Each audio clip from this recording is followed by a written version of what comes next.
I think we have a video going. Hey, everybody. Good afternoon. It is December 20th, 2017. It's my day 1.220. And I wanted to make a video about electrolysis on your surgical site. And so probably this video may not really be of interest to anybody, but it's my transition blog. I get to share my stuff, and hopefully it might be a little bit educational if you wanted to know a little more about electrolysis on your surgical site. I don't know, obviously I don't know how much electrolysis you've had, so I'm going to assume none, and we'll start just real basic and whatnot. But we'll jump to the surgical site. As you know, electrolysis is where a person kind of pulls up one of your hairs and then sticks a needle, which I don't have any needles here, I'm happy to say. I'm not a needle person. I have a fear of needles. No needles in my house, but we'll say this is the needle. While the hair is pulled up, and we'll say this is the follicle, and they kind of go in the follicle hole, and while it's pulled up, they either use an electrical current or they use a lot of heat to cook the little hair follicle sac, okay?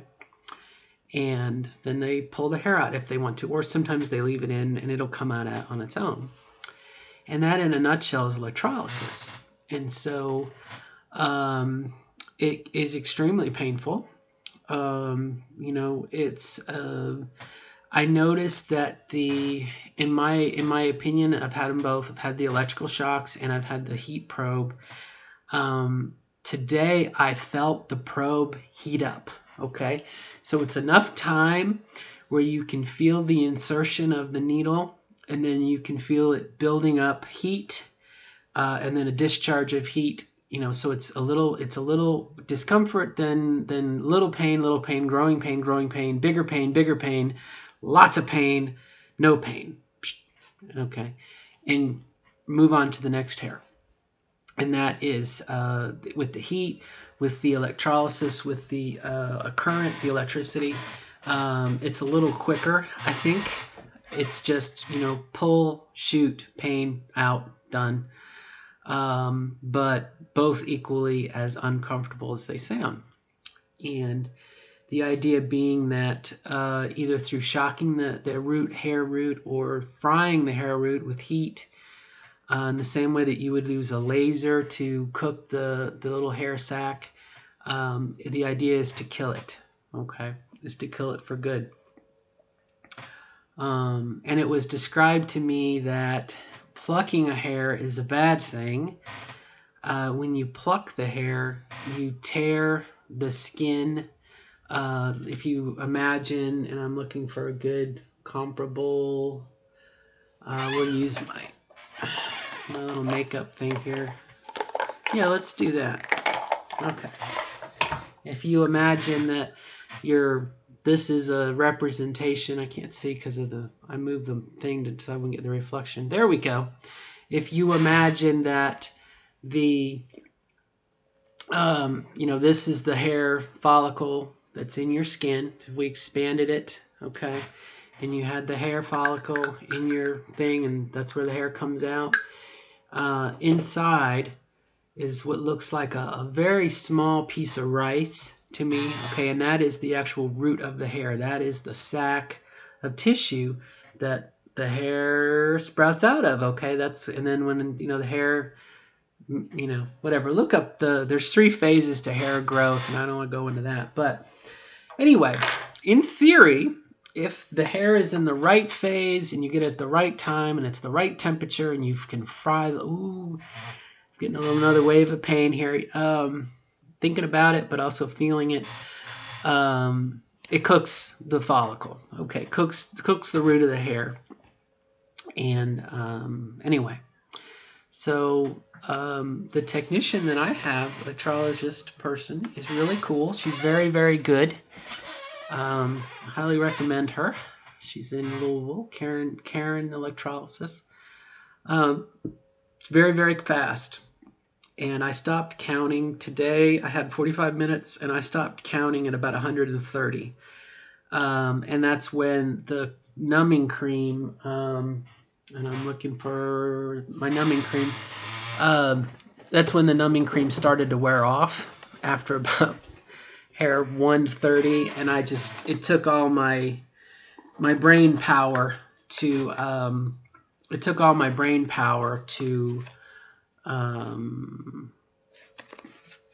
focus, because it hurts. I mean, it really does hurt. Very, very hurt. Very boom hurt, and then boom hurt, and then boom hurt.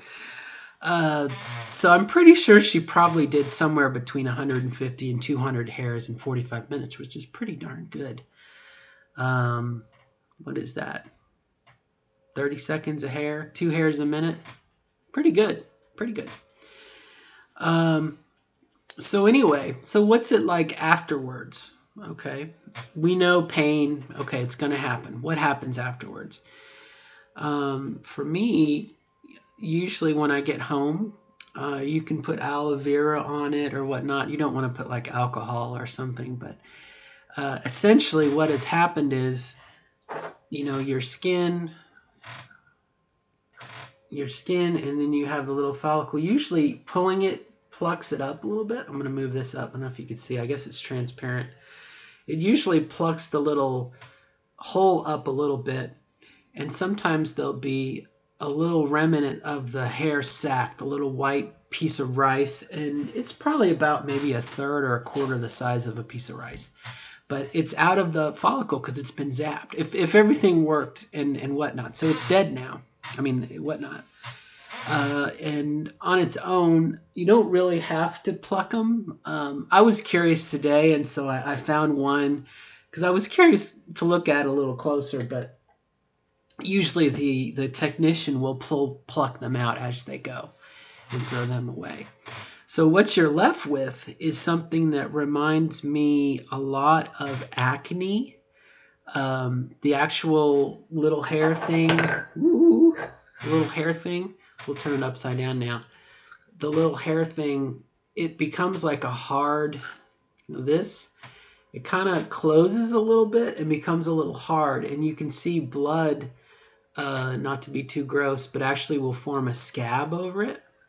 And it reminds me somewhat of a strawberry. When you look at a patch of skin, it's like a reverse strawberry where the skin is your color, and for me, peach, and then, red spots. And it stays that way for about a week.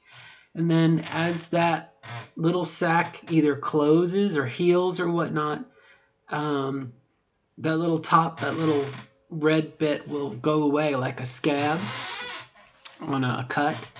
And then it's gone. And I've noticed that the area where the hair follicle is still a little bumpy. I mean, it's like goose flesh. If you look at your pubic area, it's like goose. That's what reminds me of a goose, or like a chicken or a turkey. Pluck the feathers out, and you've got all those little bumps, right? Goosebumps. I think probably the right term. You have all those little goosebumps, and so but no hair, and the technician advised me to actually trim my hair back, and so that's what I did last week, to about a quarter of an inch down there. So I went everywhere down there with a pair of clippers that I used to use on my hair back when I did buzz cuts. And got it to a quarter of an inch, and that way the reason for doing that is so that the hair, pubic hair is chaotic, and so if you trim it all one length, and the hairs aren't laying on top of each other, and it's a lot easier for the technician to get their, get the probe and get the tweezers on the hair and pull it, and then for the probe to go in. It also is good for the cream. The numbing cream if you use numbing cream to get on your skin. I'm not sharing anything scary, but I use it's lidocaine 4%. I asked my endocrinologist, my doctor, who knew what I was doing, and I asked for prescription strength numbing cream. I've been told that lidocaine, there's one better than lidocaine, and I don't remember exactly what it is. That is a little better as far as numbing, but it's only good for about 30-45 minutes.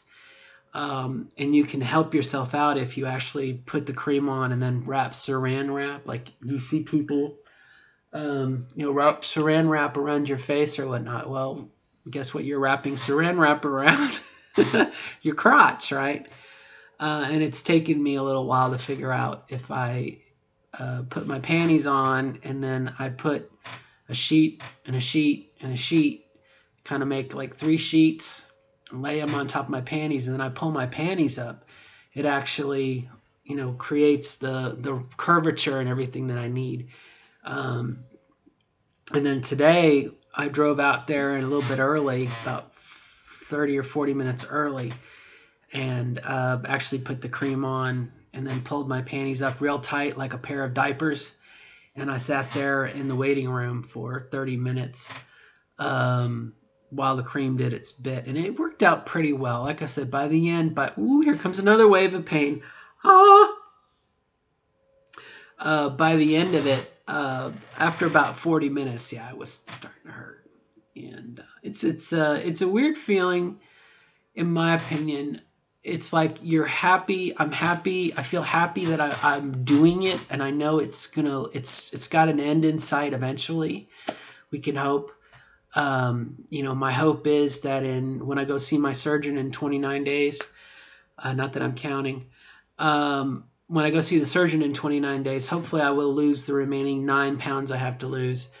But I'm also hoping she will say, oh, and your electrologist is far along enough, we can go ahead and book you a date.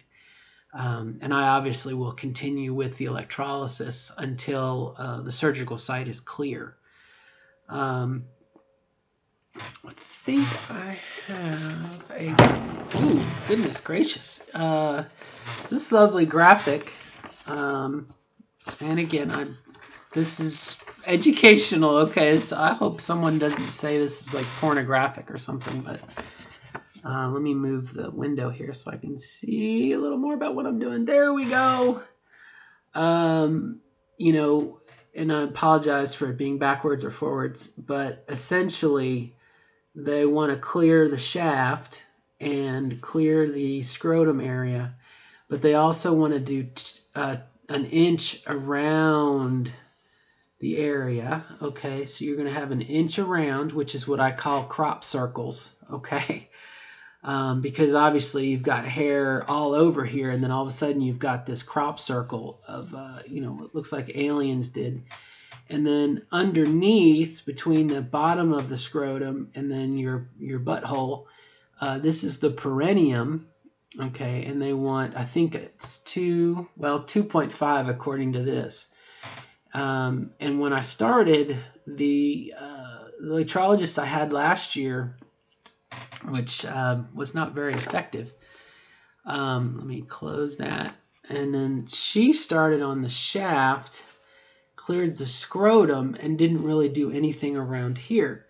And then this new tech, Karen, that I've been going to now, actually started up here on the skin, and she's been like making this crop circle.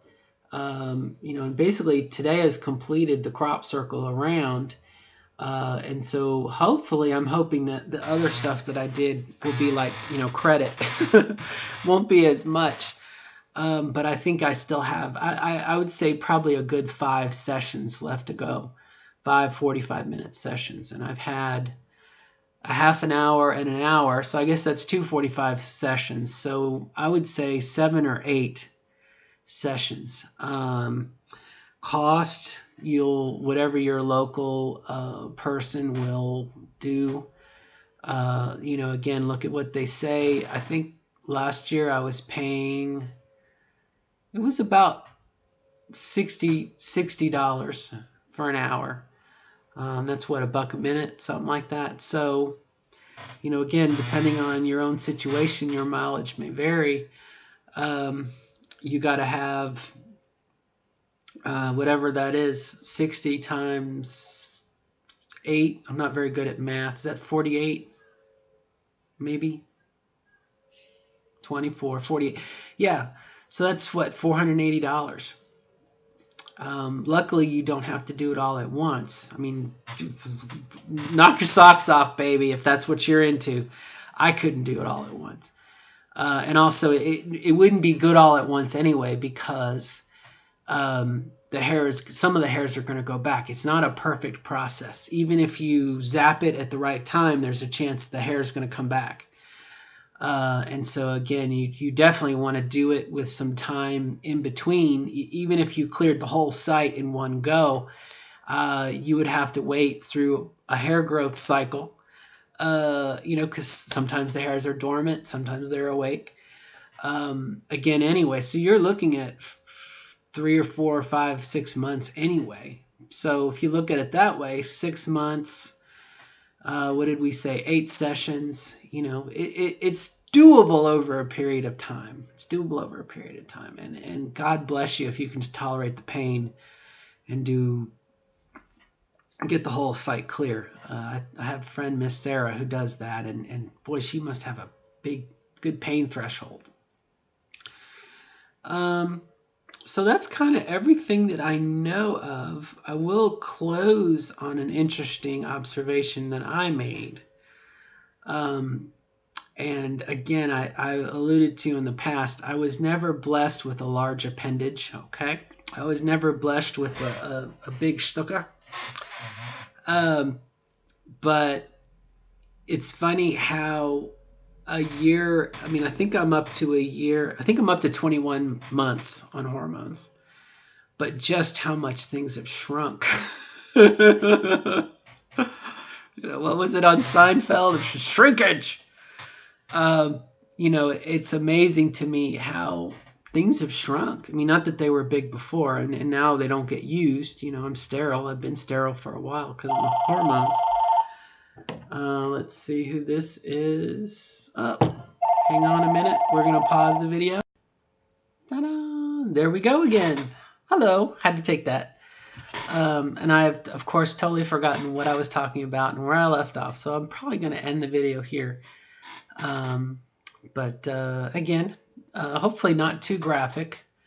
But just sharing. That's part of this process, and it helps me to talk about and deal with things. And someone else may have a question, or I don't know. But again, not knowing where I left off, it's hard to continue. But we will continue. And I can't think of anything else that I need to share. No. So I guess I'll end it here. And I hope that hopefully if I got anything wrong, like medically, keep in mind I'm not a doctor. And I shouldn't be giving any sort of advice anyway, and I don't think I did, but just information, just sharing. The more information, I think sharing information can be kind of good, and realize that I make mistakes. I'm a human being. But also, I think to get knowledge out there, it demystifies it somewhat. And I hope I didn't gross anybody out with the graphic here, but you would have gotten this anyway if you go see your surgeon. And I guess as a closing thing, I'll say, not every surgeon requires your surgical site to be cleared. And that's a good question to ask.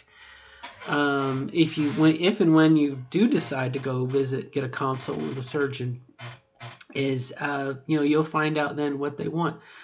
There's one surgeon in Chicago, Dr. Lauren Schrechter, who doesn't require electrolysis on the surgical site, which makes you wonder what the heck, why do it? And the answer being, if it's a penile inversion, they're going to turn your shaft inside out, and so you're going to have hair growing in your hole, and I guess it would be painful to have it ripped out, but also, and I had seen an article somewhere about a trans woman who had surgery and then went to the gynecologist, and they would pull out what looked like a Brillo pad, you know, of hair that had been pulled out and then compacted. I won't say why, but you can use your imagination why hair would be compacted in the back. And, you know, they would pull out this look like a little Brillo pad, you know, of hair that had been squished and whatnot. So that, I guess, maybe might be more of an inconvenience. And I guess for some of the skin, maybe that is going to be turned inside out. I guess you got hairs that, you know, then they're going to be growing inside of you. I don't know how that works. But anyway, that's my video. Good luck. Bye-bye.